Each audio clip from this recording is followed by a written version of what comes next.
अभी तक हमारे चैनल को सब्सक्राइब नहीं किए हैं तो लाल बटन दबाकर कर लीजिए और घंटी को दबाना।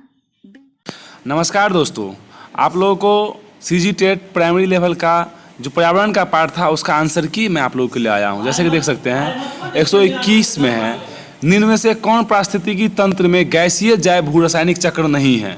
तो इसका आंसर डी हो जाएगा, फास्फोरस चक्र है। इसका आंसर फास्फोरस चक्र हो जाएगा। 122 का देखिए कि बच्चों के सीखने की प्रक्रिया में शिक्षक की भूमिका निम्न में से क्या होती है? जब बच्चा सीख रहा होता है तो शिक्षक ओनली मोटिवेटर का काम करता है, तो इसका आंसर सी देखिए, प्रेरक इंग्लिश में देखिए लिखा हुआ है सी, मोटिवेटर के रूप में, तो सी इसका आंसर जाएगा। 123 का देखिए कि पर्यावरण अध्ययन के शिक्षक के रूप में आप विद्यार्थी को चिड़ियाघर ले जाने की योजना बनाते हैं, वहाँ पर आप छात्रों को कौन सी एक्टिविटी करने के लिए अनुमति नहीं देंगे?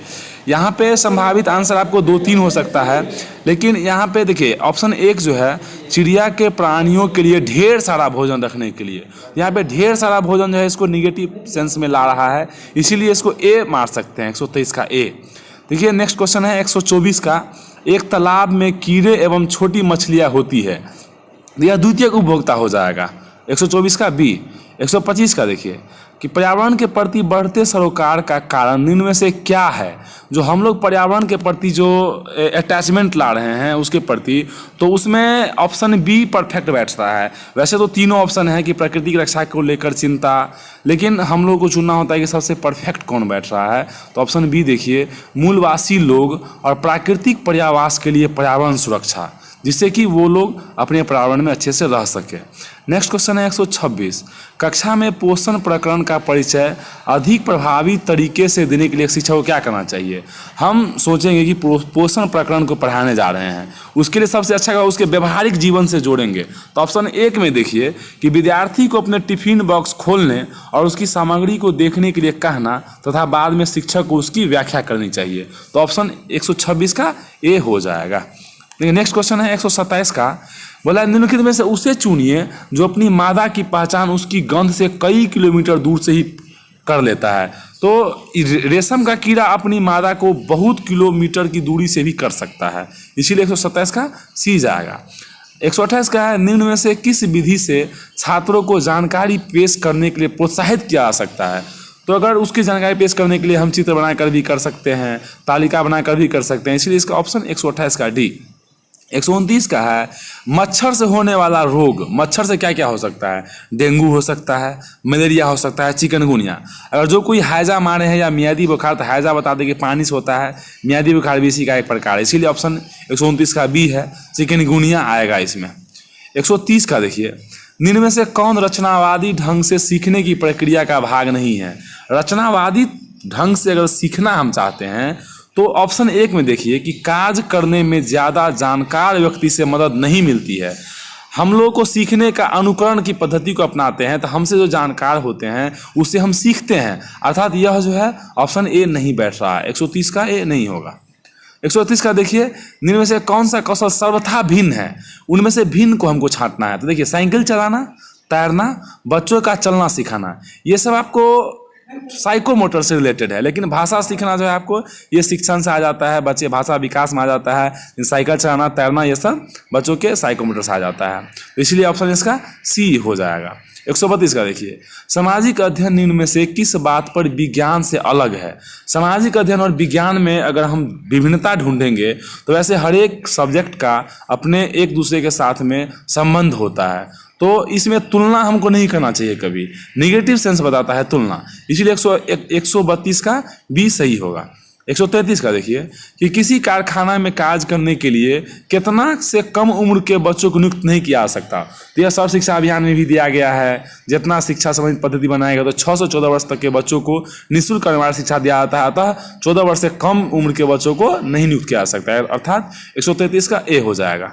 134 का देखिए, पूछ रहा है कि कौन पर्यावरण के घटक हैं? तो पर्यावरण घटक में आ जाएगा सामाजिक और आर्थिक भी, प्राकृतिक भी, सांस्कृतिक भी, अर्थात ऑप्शन डी चारों आ जाएगा। 135 का देखिए, आवासीय पुनर्वास केंद्रों द्वारा निम्नलिखित में से कौन से उपचार दिए जाते हैं? तो आवासीय पुनर्वास केंद्र उस इलाके में खोला जाता है जहाँ पे उस लोगों की मदद की जा सके, समूह में रह करके काम किया सके, अर्थात ए है सामूहिक कार्य, बी है मनोवैज्ञानिक हस्तक्षेप, सामाजिक कुशलता का परीक्षण, और डी है सभी। 135 का डी सही जाएगा। 136 का देखिए कि प्राथमिक स्तर पर पर्यावरण अध्ययन के शिक्षण में कहानी और कविता का प्रभावी ढंग से उपयोग किया जा सकता है। पर्यावरण अध्ययन में इनके उपयोग का मुख्य उद्देश्य क्या है? कहने का मतलब कि अगर हम प्राइमरी लेवल पे पर्यावरण शिक्षण पढ़ाते हैं, उसमें कहानी सब जो रहता है, उसका उद्देश्य क्या होता है कि हम जो सिखाना चाहते हैं बच्चों को, उससे रिलेटेड इन्वायरमेंट को हम प्रदान करेंगे। अर्थात ये है सीखने के लिए संदर्भ वातावरण प्रदान करना। ठीक है, नेक्स्ट क्वेश्चन देखिए 137 का है कि पारिस्थितिकी तंत्र किसकी सबसे छोटी इकाई है? ये बता दे कि बायोस्फीयर का जो है सबसे छोटा तंत्र होता है। 137 का सी हो जाएगा। 138 का देखिए कि नक्शे के पढ़ने में निम्न में से कौन सा कथन असत्य है? तो ऑप्शन ए को देखिए कि नक्शे में नजरिए का असर होता है। भाई नक्शे में नजरिए क्या असर होगा? असत्य यही जा रहा है। नक्शे में संकेत होता है, ऑब्वियसली होता है।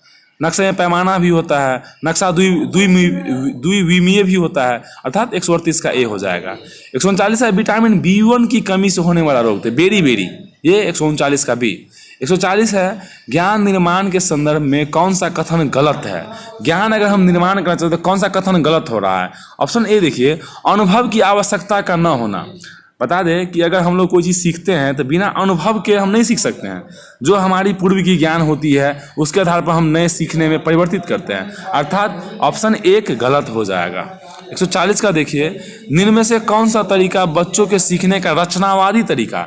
अगर बच्चों के सीखने में रचनावादी तरीका हम चाहते हैं तो उसको एक्टिव, जो कोई वर्क करना पड़ता है उसमें हमको एक्टिव करना पड़ता है। तो ऑप्शन ए हो गया बाय मीन्स ऑफ एक्टिविटी, तो 141 का ए हो जाएगा।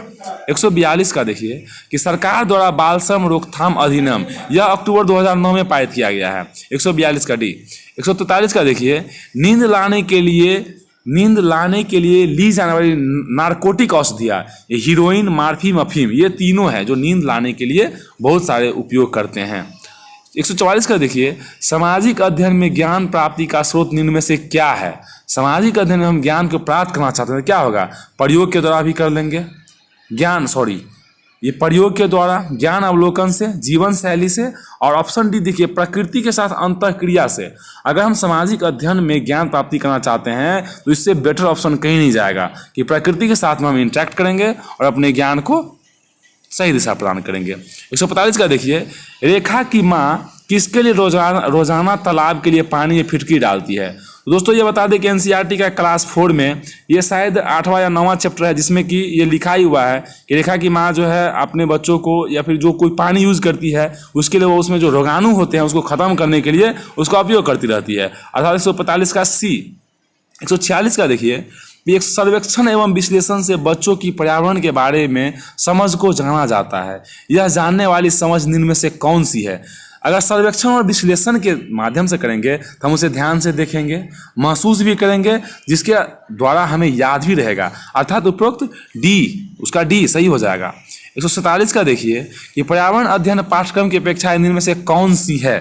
पर्यावरण अध्ययन पाठ्यक्रम की अपेक्षा होता है पॉजिटिव एस्पेक्ट में, अवधारणा बनती है, कौशल एवं जानकारी होती है, आदत और नैतिक मूल्य भी होता है। अर्थात ऑप्शन डी सभी जाएगा।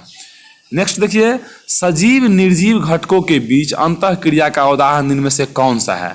सजीव निर्जीव घटक के बीच अंतःक्रिया का उदाहरण आपको फूड चेन हो जाता है। फूड चेन से सारा सजीव हो या निर्जीव सारा जुड़ा हुआ है, इसीलिए फूड चेन ऑप्शन एक। 149 का देखिए एक पर्यावरण अध्ययन की कक्षा के लिए सर्वाधिक उपयुक्त शिक्षा शास्त्रीय पद्धति होनी चाहिए।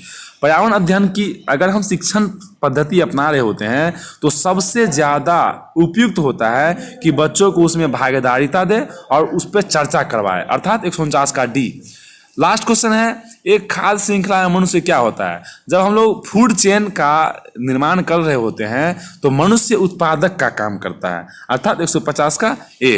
धन्यवाद दोस्तों। अगर आपको ये मेरा वीडियो अच्छा लगे तो लाइक और अपने दोस्तों के साथ शेयर करें, साथ ही मेरा चैनल सब्सक्राइब करना ना भूलें।